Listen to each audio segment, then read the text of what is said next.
It's time for World Record of the Week. Everyone's the best at least one thing. It's a World Record of the Week. Have you heard about the Indian man who is addicted to karaoke? They all are, aren't they? No, it's Japan. This man was called Go Up to Sing.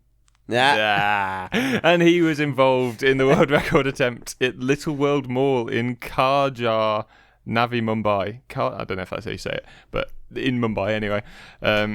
They did a continuous karaoke. Mm-hmm. Do you want to guess how long they've done karaoke for?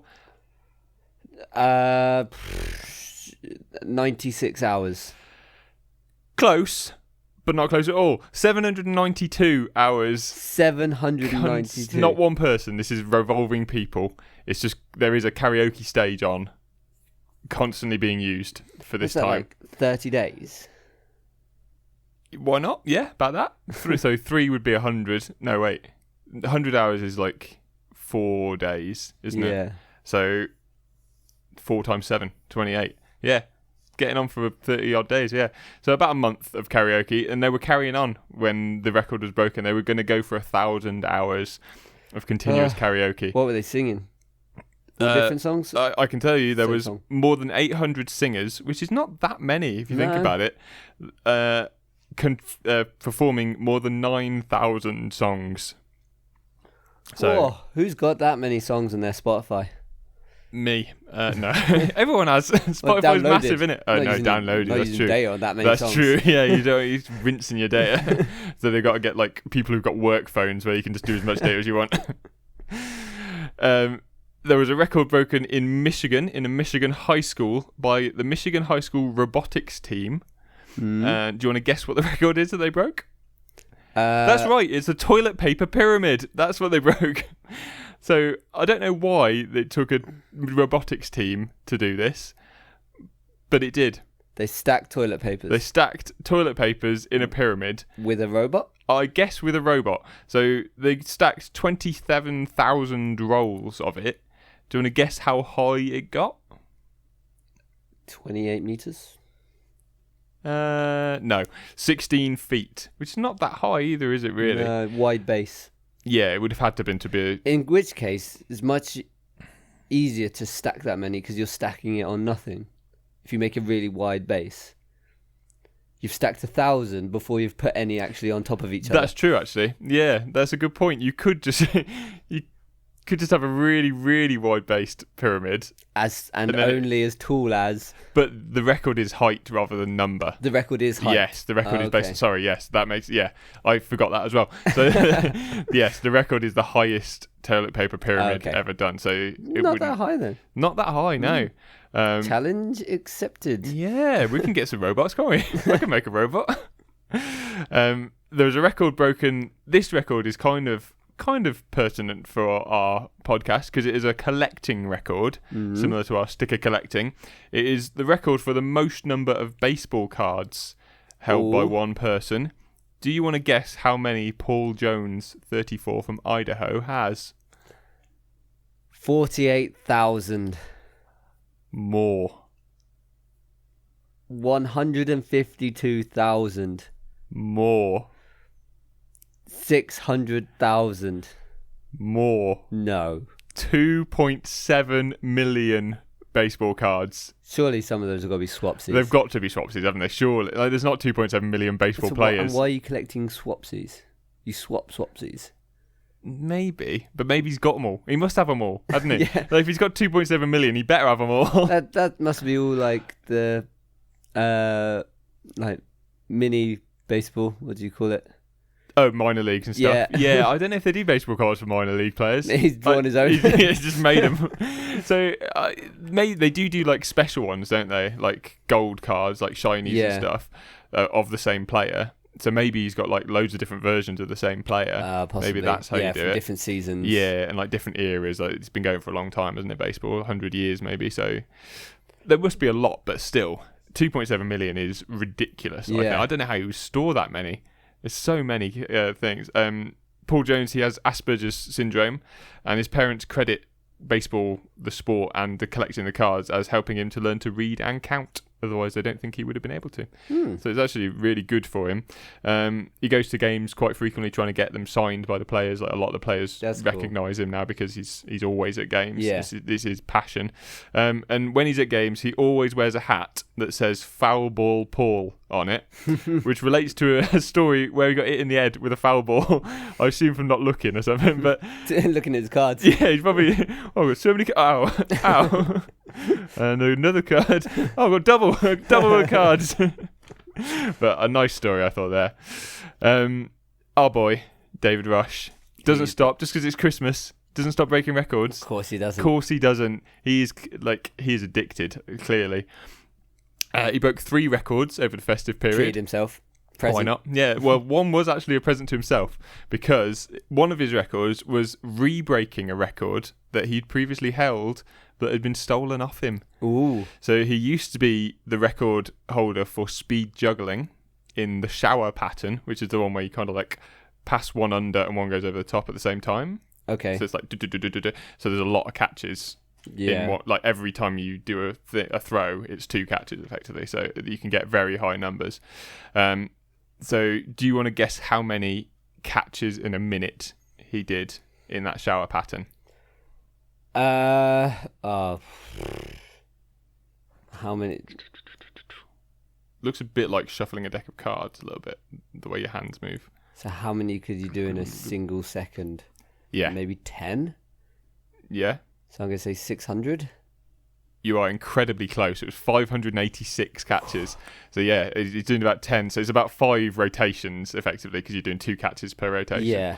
So it's incredibly fast. Yeah. I did watch the video of this and his hands are just a blur for that. And the concentration that it takes.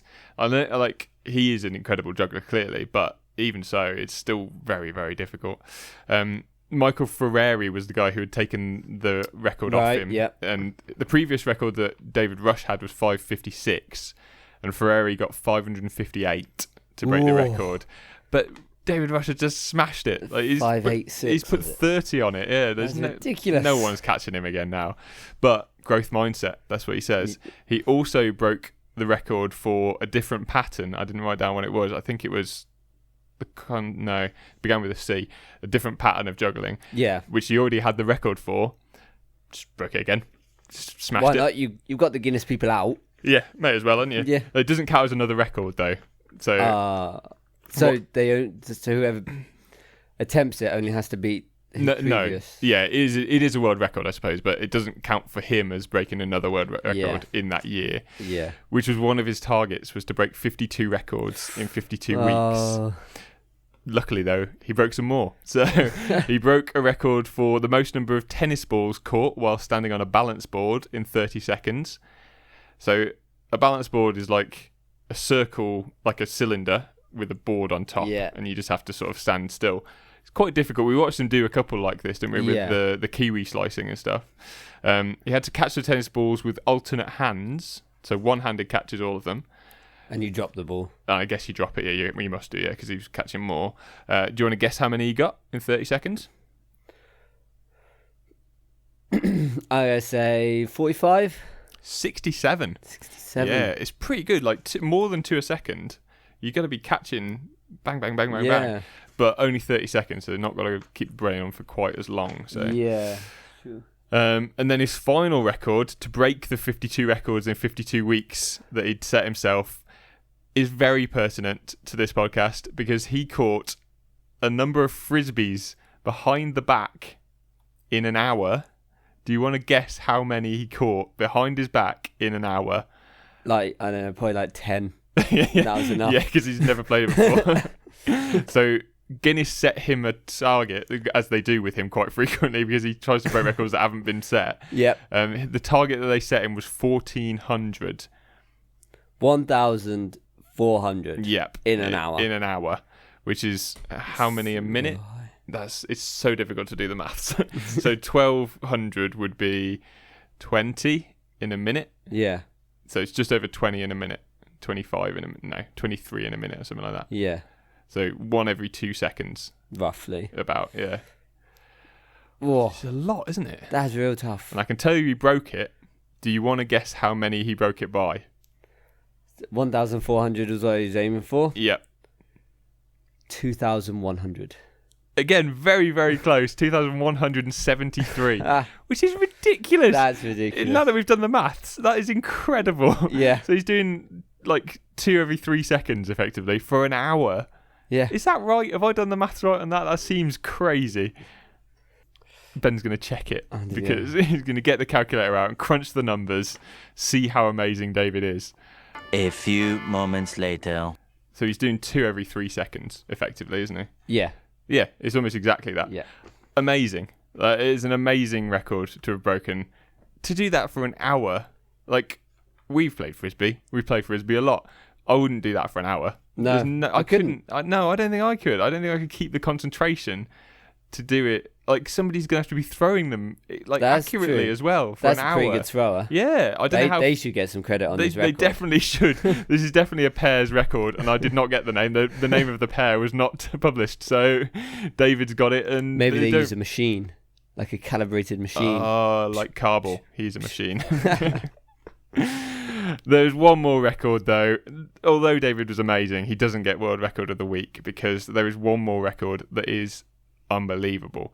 It was named the Impossible Row. It is a project called the Impossible Row, which is between the Cape Horn at the tip of South America and the Antarctic Peninsula, which is on the edge of the Antarctic Circle. Yep. It had never been completed before in a rowing boat, and it was over Christmas. It was completed by a 6-man crew. Fian Paul, don't know how you say his name, Colin O'Brady, Cameron Bellamy, Andrew Town, Jamie Douglas Hamilton, and John Peterson rowed for 12 days, 1 hour and 45 minutes, making the first completely human-powered crossing of this treacherous stretch of water. Very impressive. This is open sea rowing, which is not easy. No. I don't know if anyone's tried it. I've tried a little bit of it, and it's very, very difficult. And I was only in a bay, so you try doing that across like actual oceans where the waves are getting like massive. I don't know. And icebergs. And well, yeah. Once you get into the Arctic Circle, or the other one, the South Arctic Circle, is it called the Antarctic Circle? I've never heard that before. You hear the Arctic Circle a lot, don't you? I don't know if it's called the Antarctic Circle. Maybe it's not. Maybe there's not. Like, maybe it's not the same. doesn't have the same gravitas. No, it's not. It's not as cool. Antarctica. Yeah, you fuck off, Antarctica. There was a number of world records broken during this row. It was the first row on the Southern Ocean. In general, apparently. Oh, wow. The first row across the Drake Passage, which was that was what the Impossible Row was. The first row to the Antarctic continent. First person to ever have rowed there. I guess where else would you go from? You wouldn't start from further away. Well, that's what I was thinking. Maybe this is the closest part you can get there from. South Africa? How close is South Africa to... The water's cold, I can tell you that Is much. it? Yeah, so close enough. Close enough, yeah. Close as you'd like to be.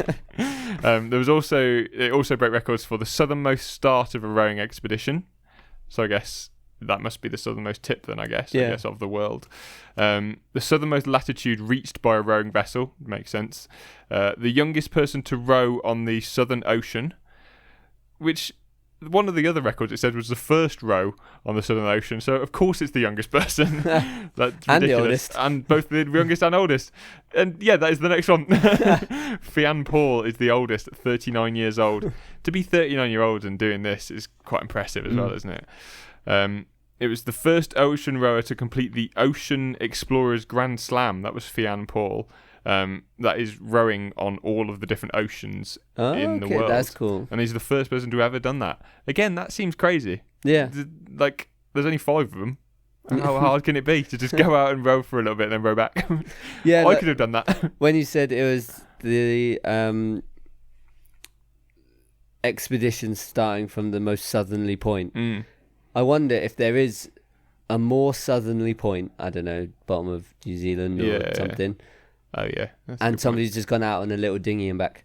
Yeah. Surely that's an expedition. That's true. Not If you of do the it on a same dinghy, that is quite dangerous. That's So not on the same scale. no. Yeah, maybe it has to be so far to be called an expedition rather than just a pissing about. But a paddle. No, southerly paddle. Suddenly paddle. I'm going to go break that. Well done to those guys because that is Absolutely. impressive.